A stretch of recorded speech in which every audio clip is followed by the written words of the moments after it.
Pakistan affairs की जानिब से अस्सलाम वालेकुम। ये हमारी दूसरी वीडियो है जिसमें हम एटमी हथियार बनाने के लिए पाकिस्तान के ज़ेर इस्तेमाल टेक्नोलॉजी और पाकिस्तान के एटमी हथियार के डिज़ाइन के बारे में बात करेंगे। ये वीडियो दो हिस्सों पर मुश्तमिल होगी।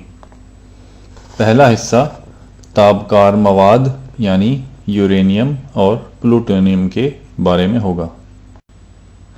जिस तरह आम असलहा में बारूद इस्तेमाल होता है, इसी तरह एटमी असलहे में यूरेनियम इस्तेमाल होता है।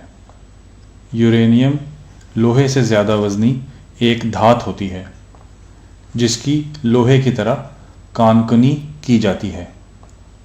पाकिस्तान के पास कुदरती यूरेनियम के काफ़ी ज़खायर मौजूद हैं। कानकुनी से हासिल की जाने वाली मिट्टी में यूरेनियम की मिक़दार काफ़ी कम होती है। इस मिट्टी को तवील अरसे तक एक ख़ास किस्म के तेज़ाब में डालकर छोड़ दिया जाता है। मिट्टी में मौजूद यूरेनियम तेज़ाब के साथ कीमियावी अमल करता है और यूं मिट्टी में से यूरेनियम अलग हो जाता है। तेज़ाब और यूरेनियम का मुरक्कब फिर सुखाया जाता है और एक पीले रंग के अंसर के तौर पे सामने आता है और इसको येलो केक कहा जाता है। ये पहला मरहला है। येलो केक नामी यूरेनियम के इस तेज़ाबी मुरक्कब में फ्लोरीन नामी गैस डाल दी जाती है। फ्लोरीन यूरेनियम के साथ कीमियावी अमल करके यूरेनियम को यूरेनियम फ्लोराइड नामी एक गैस में तब्दील कर देती है। इस गैस को सिलेंडरों में डाल के आगे भेज दिया जाता है। ये दूसरा मरहला है। अगला मरहला समझने के लिए हमें अपनी बारूद वाली मिसाल पे वापस जाना होगा।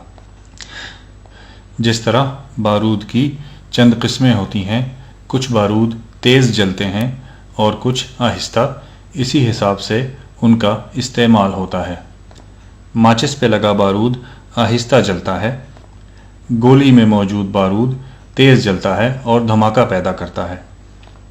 इसी तरह यूरेनियम की दो किस्में होती हैं, बहुत तेज़ जलने वाली यूरेनियम 235, आहिस्ता जलने वाली यूरेनियम 238। अब तक किए जाने वाले तमाम मराहिल में यूरेनियम तो अलग हो गया, लेकिन ये दोनों किस्में आपस में मिली हुई हैं। अगला मरहला इन दोनों किस्म के यूरेनियम को अलग करने के लिए है। अब तक हासिल की गई यूरेनियम फ्लोराइड गैस में यूरेनियम 238 की मिक़दार 99.3% और यूरेनियम 235 की मिक़दार 0.7% है। चूँकि यूरेनियम 238 आहिस्ता जलता है, इसको एटमी रिएक्टरों में बिजली बनाने के लिए भेज दिया जाता है। एटम बम बनाने के लिए सिर्फ यूरेनियम 235 कारआमद होता है। चूँकि यूरेनियम 238 का एटम भारी होता है और यूरेनियम 235 का एटम हल्का होता है, इन दोनों किस्म के यूरेनियम के वज़न के फ़र्क को इस्तेमाल करते हुए इन दोनों को अलहदा किया जाता है। अगले मरहले में यूरेनियम गैस को इस तरह के नज़र आने वाले एक कारखाने में भेजा जाता है। इन लंबी लंबी सिलेंडर नुमा मशीनों का नाम सेंट्रीफ्यूज है। सिलेंडर नुमा इन मशीनों में यूरेनियम गैस को 1 मिनट में 60,000 दफ़ा गोल घुमाया जाता है और यूं सेंट्रीफ्यूगल या मरकज़ गुरेज क़ुव्वत के ज़ेर असर भारी और हल्का यूरेनियम अलग अलग हो जाते हैं। भारी यूरेनियम 238 जो कि एटमी हथियारों के लिए गैर मौजू है, अपने वज़न की वजह से सिलेंडर की दीवारों के साथ गोल घूमने के दौरान चिपक जाता है, جبکہ ہلکا یورینیم 235 جو کہ ایٹمی ہتھیاروں کے لیے موزوں ہے درمیان میں رہ جاتا ہے۔ اس سارے عمل کو یورینیم کی افزودگی یا یورینیم انریچمنٹ کہتے ہیں۔ اس مشین کو ڈیزائن کرنا اور بڑے پیمانے پہ تیار کرنا ایک انتہائی مشکل کام ہے۔ یہی وجہ ہے کہ اس کام میں پاکستانی سائنسدانوں کو 10 سال کا عرصہ لگا۔ جیسا کہ پہلے ذکر کیا گیا، اگر اس مشین میں 1 کلو یورینیم گھمایا جائے تو اس میں سے صرف 700 گرام یورینیم 235 نکلے گا، جو کہ بہت کم مقدار ہے۔ اسی وجہ سے بیک وقت کئی مشینیں استعمال کی جاتی ہیں تاکہ یورینیم کی استعمال کے قابل مقدار حاصل ہو۔ سینٹریفیوجز کے ذریعے یورینیم 235 ایٹم بم میں قابل استعمال مقدار میں حاصل کرنے کے لیے بہت بڑی بڑی فیکٹریاں لگانی پڑتی ہیں۔ تصویر میں آپ کہوٹا ایٹمی پلانٹ دیکھ رہے ہیں۔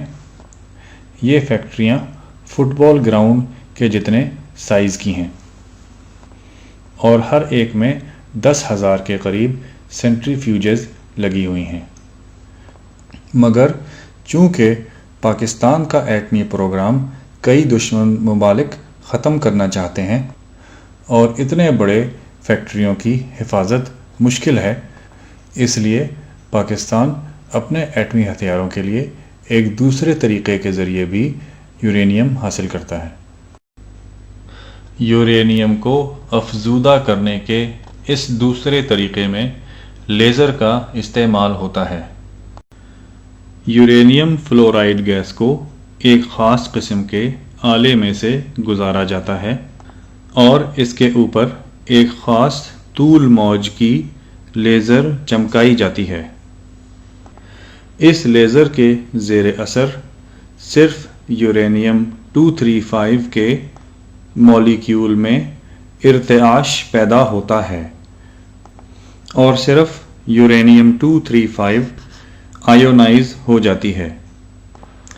لیزر چیمبر سے گزرنے کے بعد ایک طاقتور میگنیٹ کے ذریعے یورینیم 235 کو جمع کر لیا جاتا ہے۔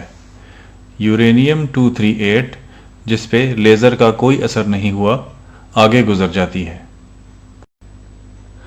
سینٹریفیوجز کے مقابلے میں لیزر انریچمنٹ کا طریقہ کافی تیز ہوتا ہے اور اس کی مشین کافی کم جگہ گھیرتی ہے۔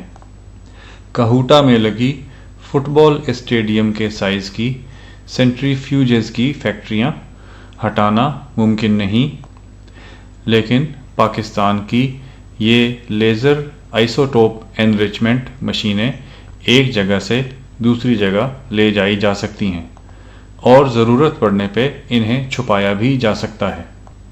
دنیا میں صرف چند ملک لیزر آئسوٹوپ انریچمنٹ کر سکتے ہیں، جن میں پاکستان بھی شامل ہے۔